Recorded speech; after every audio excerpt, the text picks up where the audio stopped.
하나님 말씀을 찾겠습니다. 우리 요한복음 11장 11절에서 16절까지 말씀입니다. 요한복음 11장 11절에서 16절까지 말씀 우리 한 절씩 교독하시겠습니다. 이 말씀을 하신 후에 또 이르시되 우리 친구 나사로가 잠들었도다. 그러나 내가 깨우러 가노라. 제자들이 이르되 주여 잠들었으면 낫겠나이다 하더라. 예수는 그의 죽음을 가리켜 말씀하신 것이나 그들은 잠들어 쉬는 것을 가리켜 말씀하심인 줄 생각하는지라. 예수가 밝히 이르시되 나사로가 죽었느니라. 내가 거기 있지 아니한 것을 너희를 위하여 기뻐하노니 이는 너희로 믿게 하려 함이라. 그러나 그에게로 가자 하시니 디두모라고도 하는 도마가 다른 제자들에게 말하되 우리도 주와 함께 죽으러 가자 하니라. 아멘. 손바닥에 글씨를 적을 일이 있습니까, 여러분들은? 손바닥에 저는 글씨를 적었던 적이 주로 시험 치는 날이었습니다. 시험 치는 날. 시험 치는 날에 손바닥에 글씨를 왜 적겠습니까? 다 못 외웠기 때문이고 나올 것 같은 게 있기 때문입니다. 사람은 이렇게 잊어버리는 존재지요. 이사야 49장 15절을 보면 이런 말씀이 있습니다. 여인이 어찌 그 방석을 잊겠느냐. 그들은 혹시 잊을지라도 나는 너를 잊지 아니하겠다라는 말씀이 있는데 오늘 다 방석 들고 오신 것 같아요. 그죠? 다 잊어야 인간인데 여러분들은 인간미가 없으신 분들입니다. 이사야 49장 15절은 어떤 문맥에서 말씀하냐면 14절에 이스라엘 시온이 이렇게 말합니다. 여호와여 어찌하여 우리를 잊으셨나이까? 이렇게 말하니까 하나님이 하시는 답변이 여인이 어찌 그 젖먹이는 아이를 잊겠느냐 그렇게 말합니다. 자기 태에서 난 아들을 긍휼히 여기지 않겠느냐. 혹시 그들은 잊을지라도 나는 너를 잊지 아니하리라. 이게 우리가 가진 복음이고 은혜입니다. 우리는 잊을지라도 하나님이 우리를 잊지 않는다고 합니다. 오늘도 이 은혜를 나누는 시간이 되었으면 합니다. 그들의 형편은 비록 타국의 포로로 잡혀 있고 다윗의 언약은 끊어진 것 같고 하나님을 섬기던 성전은 무너졌지만 예수님을 통하여 참된 성전을 세워주시고 다윗의 언약을 영원히 굳건히 세워주셨습니다. 그리고 돌아갈 집을 만들어 주셨지요. 그리고는 49장 16절 말씀은 내가 너를 손바닥에 새겼다. 이렇게 하나님 말씀하십니다.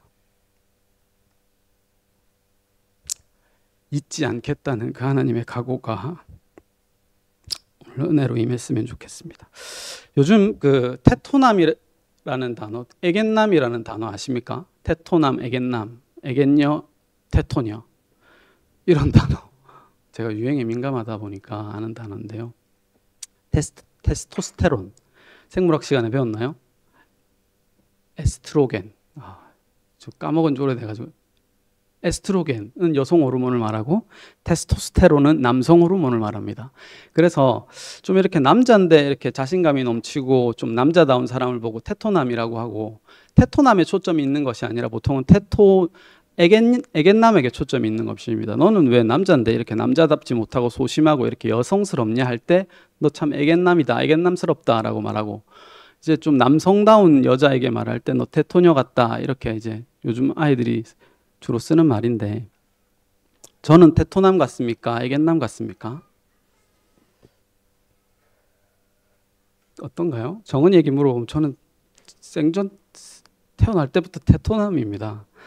근데 이제 성향상 약간 에겐남스러운 면이 있나 싶기도 하고 그리고 주로 제가 설교할 때는 테토남스러운가요? 테토녀스러운가요? 에겐남스러운가요? 약간 좀 여성스러운 면이 있죠. 근데 오늘 설교 제목 보십시오. 이게 어떻습니까? 오늘 좀 반전의 미를 일으켜보고자 아주 테토남스러운 남성 호르몬이 넘치는 설교를 한번 해보고 싶습니다. 우리도 주와 함께 죽으러 가자. 이게 오늘 본문의 마지막 말인데요. 이것을 토대로 한번 남자다운 설교를 해보겠습니다. 오늘 설교의 제목을 교인들이 좋아할까요? 싫어할까요? 보통 좋아하지 않을 것 같습니다. 주와 함께 죽으러 가자는 말을 뭐 좋아하겠습니까? 이 설교 제목을 가지고 복음적으로 설명할 수 있을까요? 없을까요?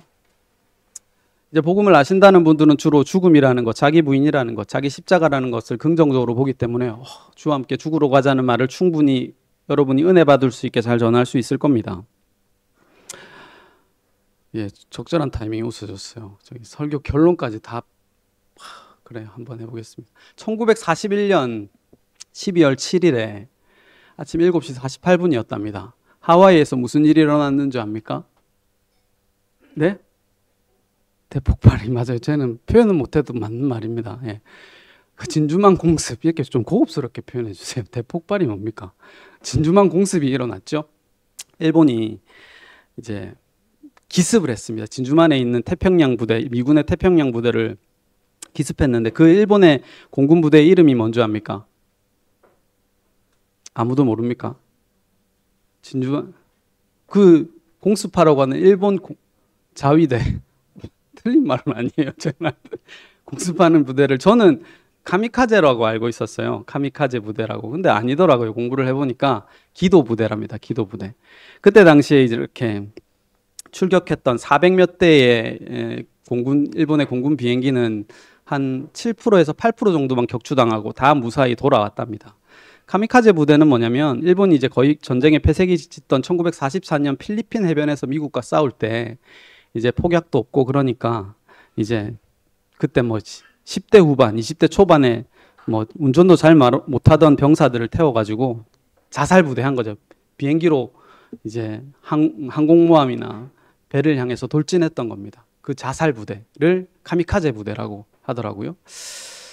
그래서 그 필리핀 해협의 전투에서 일본은 대패합니다. 그리고 1945년 8월 6일 살아 돌아왔어요. 그죠? 그 예언을 이기고 7월 5일에 맞아요. 일본을 갔다 왔거든요. 지연이가 7월 5일에 일본이 대지진으로 멸망한댔는데 마나가가 아무 일이 없었어요. 비행기표가 좀 쌌습니까? 현명했어요. 이때 일본을 가야 되는 건데. 어쨌든 8월 6일에 히로시마에 핵폭탄이 터지고 8월 7일에 나가사키에 핵폭탄이 터져서 8월 15일에 사실은 우리 독립투사들도 참 고생 많았지만 우리 독립투사 때문에 우리가 이런 말 하면 안 되죠. 독립한 것도 맞습니다만 핵폭탄이 터져가지고 8월 15일에 이제 일본이 종전 선언 이제 내가 졌습니다 하고 선언을 해서 우리나라도 해방이 되게 됐죠. 죽음을 불사한 사람들의 각오와 결단과 단합력, 카타르시스, 테스토스테론이 얼마나 넘쳐났겠습니까? 그때 당시에. 오늘 본문도 우리도 주와 함께 죽으러 가자 이 말을 이제 여러분들에게 설명을 해서 한 두세 명이라도, 세네 명이라도 이 각오에 동조하는 사람들이 생긴다면 이 교회가 얼마나 에너지가 넘치고 생기가 넘치겠습니까? 경쟁력도 넘치고요. 이리 가운데 양으로 가서 살아 돌아오지 마라. 필사즉생 죽어야 산다. 얼마나 복음적으로 잘 설명할 수 있겠습니까? 그런데 이것은 불신앙입니다. 주와 함께 죽으러 가자. 이건 도마의 불신앙입니다. 이것을 한번 알아봤으면 좋겠습니다. 본문을 통해서. 제가 센텀피오레라는 아파트에 살고 있는데요. 저희 앞집에 애가 3명인지 4명인지 확실하게 모릅니다. 모르겠어요. 요즘에 보니까 갓난의 소리도 들리기도 하고 하여튼 3명인 거는 맞는 것 같은데 4명인 것 같기도 해요. 그리고 차가 얼마 전에 알았는데 티볼리라는 차를 타고 다니던데 왜 그 차 유리 앞에 장애인 스티커가 붙여 있는지 저도 잘 모릅니다. 그리고 우리 윗집에는 자정이 돼도 콩콩 뛰던데 요즘에는 왜 뛰지 않는지 그 이유를 모르고요. 알고 싶지도 않습니다. 제가 가는 하삼동에 한 40대 여자와 30대 남자가 일을 하거든요. 둘이 매우 친해 보여요. 그냥 연인 사이인지 부부 사이인지 남매 사이인지 한 번도 물어볼 만한데 물어보지 않았습니다. 별 관심이 없습니다. 우리 동네가 7,000세대가 넘게 살아요. 근데 아는 사람 한 사람도 없습니다. 각박한 세상이죠. 우리는 이 예수님께서 오늘 우리 친구 나사로를 깨우러 가자라고 말하는데 이 우리라는 단어를 이제는 사실은 좀 좋아하지 않는 세대가 돼버린 것 같아요. 내 돈벌이에 도움이 되지 않는 것, 내 돈벌이에 거추장스러운 우리는 항상 치워버립니다. 가족이라도요. 근데 필요한 우리만 우리는 쏙쏙 빼먹고 살지요. 여러분 공동체를 위한 기도 하십니까? 교회를 위한 기도, 남을 위한 기도 하십니까? 개인을 위한 기도하기도 이제 급급한 신앙이 되어버렸습니다. 그런데 주기도문에 보시면 우리라는 단어가 너무 많이 나옵니다. 하늘에 계신 우리 아버지요. 우리가 우리에게 죄 지은 자를 사하여 준 것 같이 우리 죄를 사하여 주십시고 우리를 시험에 들게 하지 마시고. 이 우리라는 단어가 너무 많이 나오고 성경에도 보시면 이 이스라엘의 문화 같지는 않은데 성경에도 거의 우리라는 단어가 너무 많이 나옵니다. 내 죄라고 하지 않고 우리 죄라고 하고 나의 구원이라 하지 않고 우리 구원이라고 합니다. 근데 우리나라 문화는 사실은 지금도 그렇지만 우리라는 말을 참 많이 쓰지요. 지극히 결코 나눌 수 없는 마누라도 우리 마누라라고 합니다. 이 묵상해 보면 이거 끔찍끔찍한 일인데 내 마누라지 왜 우리 마누라입니까, 그죠? 우리 민찬이, 우리 아들, 뭐 우리 교회, 우리나라. 우리라는 말이 우리는 점점 싫어하지만 우리 문화 속에 우리 말 속에 녹여져 있는 게 참 감사한 일이 아닌가라는 생각도 합니다. 하나님은 독처하는 것을 미워합니다. 그렇지만 우리의 인생은 결국 혼자입니다. 외롭습니다. 아무도 나의 실제적인 문제를 해결해 주지 않습니다. 우리라는 개념은 때때로 매우 귀찮습니다. 근데 하나님은 우리라는 개념을 사용하실 때 언제 사용하냐면 예수님을 통해서 사용하십니다.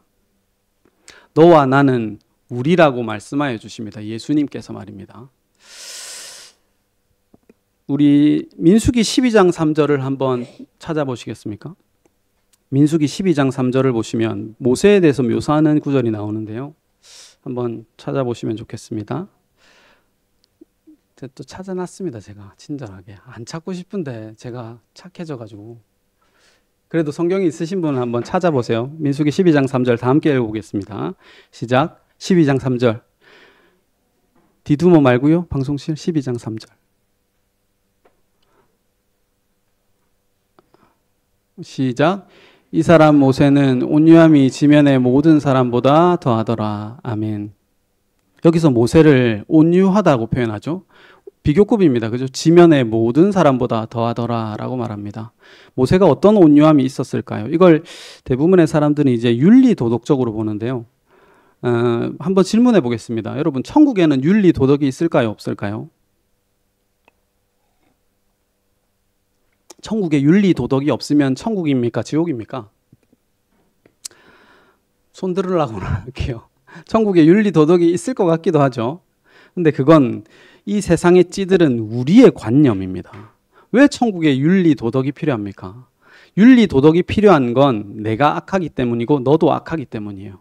내가 경쟁해야 되기 때문이고 너도 경쟁해야 되기 때문이고 내가 부족하기 때문이에요. 내가 뭔가 죽음이라는 전제가 있기 때문에 윤리 도덕이라는 법이 필요하지 부족함이 없고 사랑이 있는 곳에는 법이 필요 없습니다. 윤리 도덕이 필요 없다고요. 그러니까 온유함을 윤리 도덕으로 바라본다면 그 온유함은 천국에 결코 가져가지 못합니다. 천국에 가져가지 못하는 것이 무슨 중요한 것이겠습니까?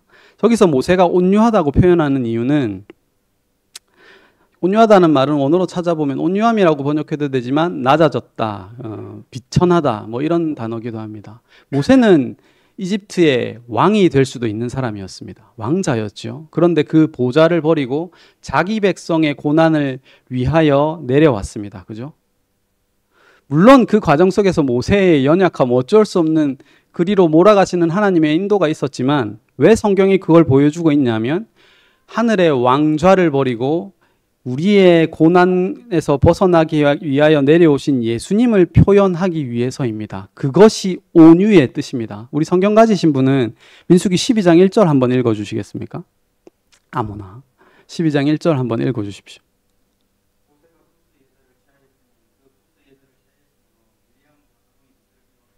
모세와 미리암과 아론이 모세를 엄청 비방합니다. 그런데 그 바로 다음 구절에 이 말을 하는 거예요. 모세의 온유함이 지면의 모든 사람보다 더하더라. 이 말은 뭐냐면 하늘의 왕이 어찌 구스 여자를 사랑하겠습니까? 하늘의 왕이 어찌 이방 시꺼먼둥이를 사랑하겠단 말입니다. 그 사랑의 뜻이 온유함입니다. 예수님이 어찌 이 세상의 벌레와 같은 우리를 사랑하시겠습니까? 그것이 온유함입니다. 천국에 가져갈 수 있는 온유함입니다.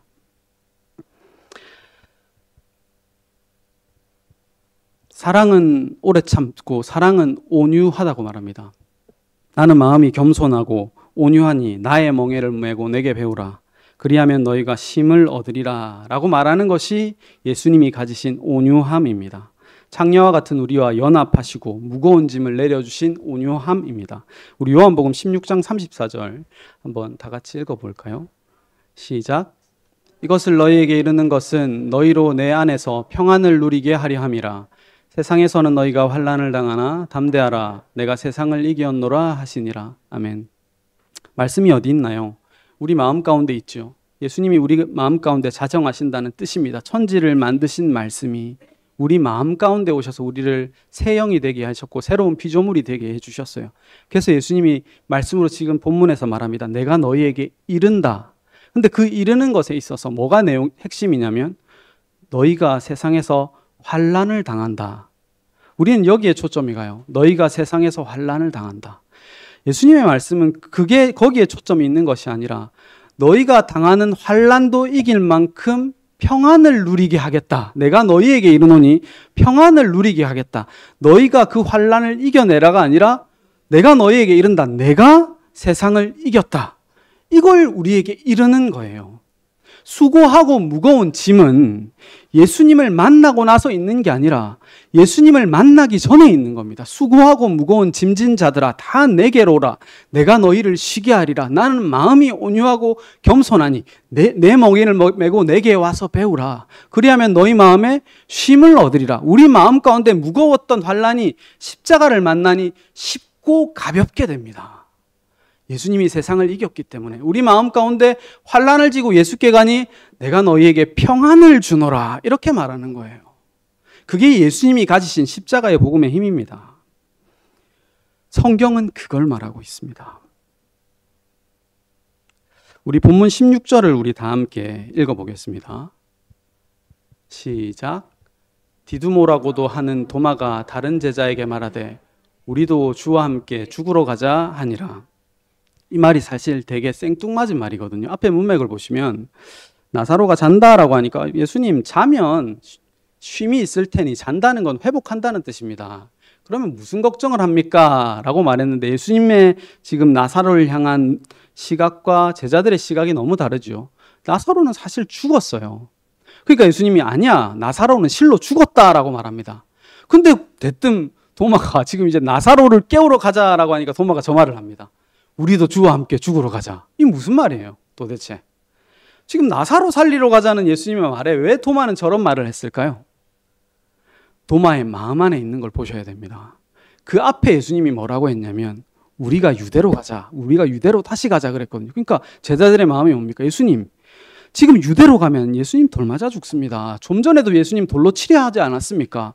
유대로 다시 가면 돌 맞아 죽습니다 라는 마음이 제자들에게 있었어요. 근데 예수님의 답변은 뭐냐면 나사로 살리러 가자 이 말입니다. 지금 예수님은 희망의 복음, 내가 너를 살리겠다는 복음의 메시지를 말하고 있는데 지금 도마는 거기에 관심이 없어요. 나사로는 죽었으니까요. 나사로는 이미 죽었습니다. 그것도 병들어 죽었어요. 병들어 죽었어요. 우리는 제발 좀 녹슬어 죽지 말고 달아서 죽자. 우리는 이제 예수를 위하여 순교하자. 예수 죽으러 간다 하더라. 도마에 이제 유대로 가서 죽으러 간다 하더라. 그러니까 우리도 주와 함께 죽자. 나사로를 살리러 가는 복음의 메시지는 나는 모르겠다. 나사로는 죽어버렸으니까 우리도 주와 함께 죽으러 가자라는 불신앙입니다. 여러분, 주제를 모르는 거예요.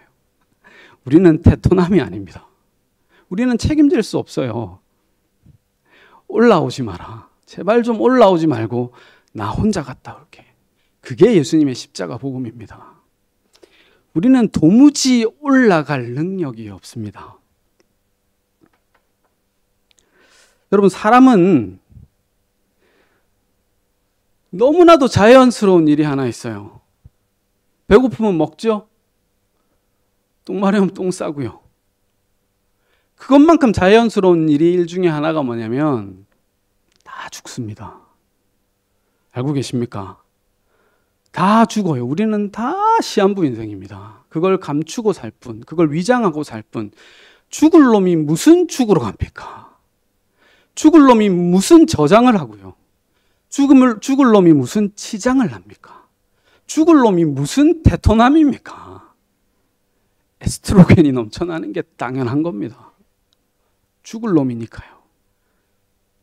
우리 에스겔 18장 31절 32절 찾아보시겠습니까? 예, 성경이 있으신 분은 찾으시고 한번 한 목소리로 에스겔 18장 31절 31절 한 목소리로 다 함께 읽어보겠습니다. 시작. 너희는 너희가 범한 모든 죄악을 버리고 마음과 영을 새롭게 할지어다. 이스라엘 족속아 너희가 어찌하여 죽고자 하느냐. 읽으세요. 네, 주 여호와의 말씀인지라.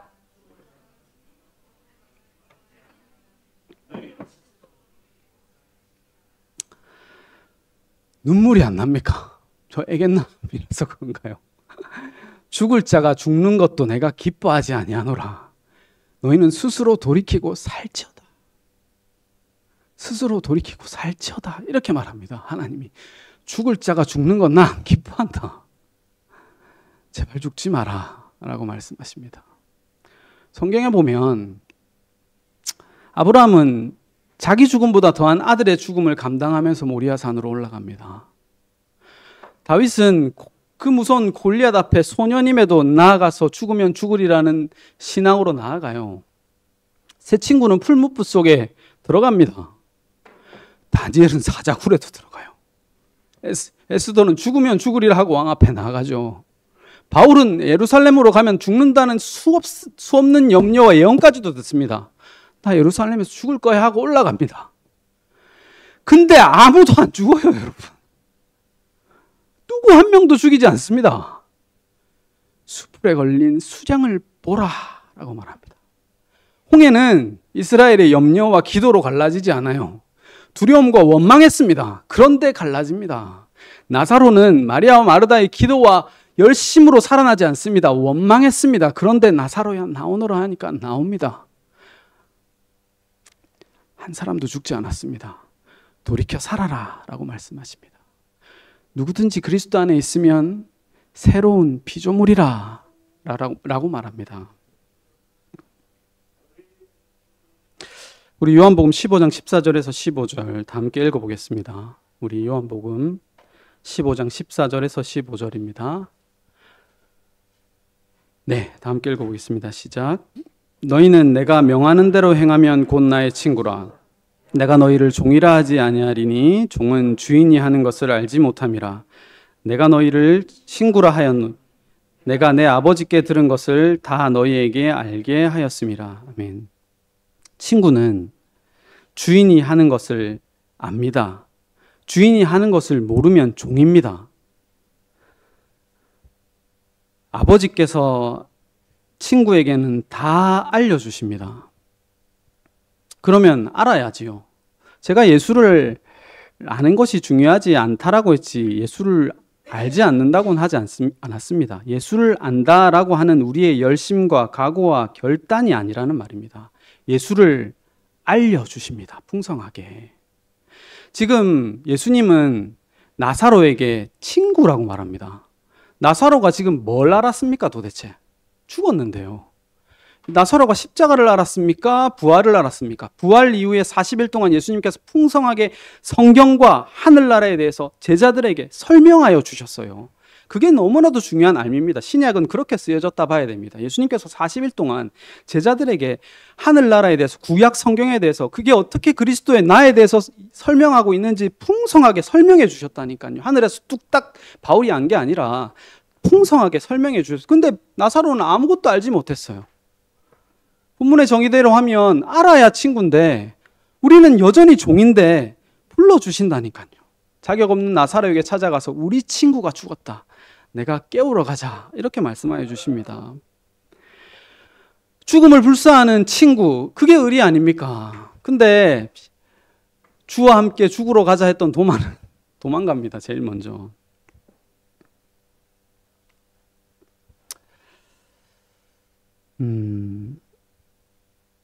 우리의 삶을 표현하는 좋은 표현이 하나 있는데요. 네 글자입니다. 저는 공감이 되던데 우당탕탕 이라는 말이 공감이 되더라고요. 우리의 삶은 우당탕탕입니다. 우당탕탕한 삶 가운데 은혜가 임하는 겁니다. 우리의 삶 가운데 은혜가 찾아오면 이웃을 사랑하고 형제를 사랑하고 교회를 사랑하고 교회를 위해 헌신할 수 있습니다. 그렇게 되면 그렇게 하십시오. 그런데 반대로 미운 사람이 생기면 미워할 수 있고요.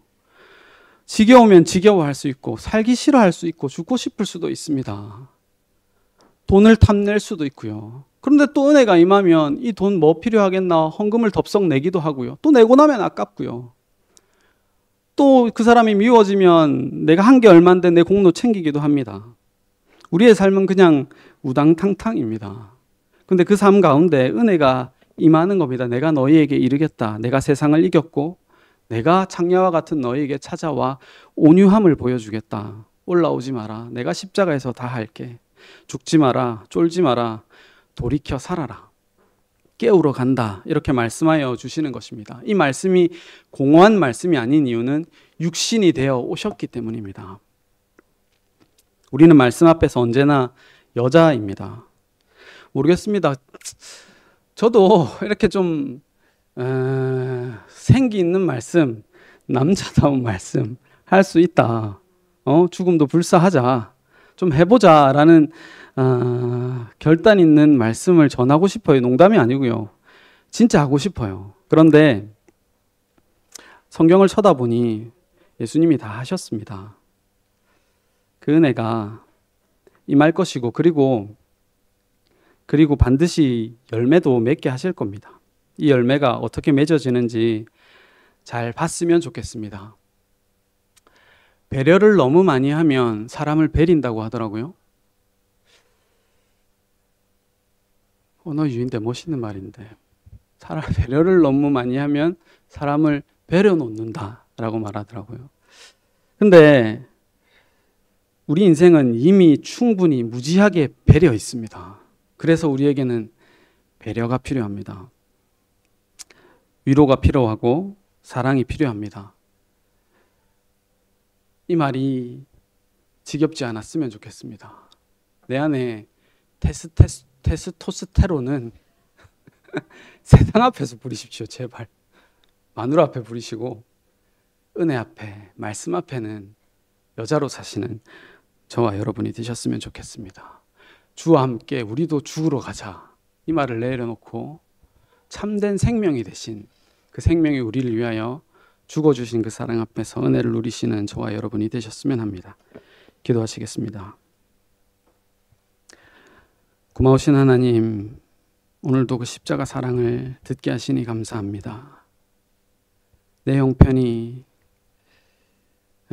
조금 나아서 십자가 사랑이 안 들을 때도 있고 또 혹은 내 형편이 조금 힘들어서 그 십자가 사랑이 너무 달콤하게 들릴 때도 있지만 이것과 상관없이 하나님은 우리를 이끌어 가실 줄 믿습니다.